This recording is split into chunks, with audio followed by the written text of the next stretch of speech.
Senior Republican figures are facing backlash over an apparent effort to label COVID-19 as Chinese coronavirus, as China accused some U.S. politicians of disrespecting science in order to stigmatize the country. Kevin McCarthy, the House Minority Leader, and Mike Pompeo, the Secretary of State, are among those to add a geographical marker to the coronavirus in recent days.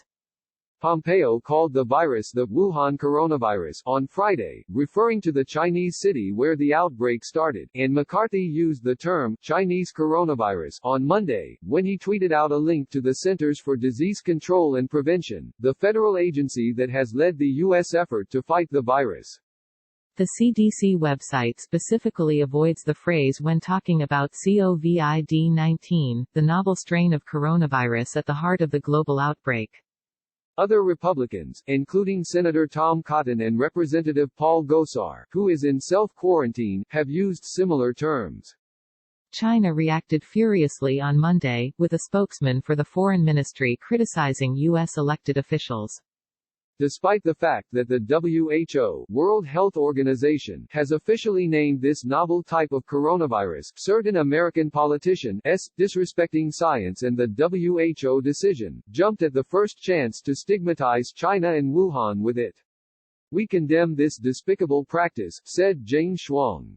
Republicans' attempts to associate COVID-19 overtly with China repeats a common theme of associating epidemics with certain countries, such as 1918 influenza pandemic being branded Spanish flu.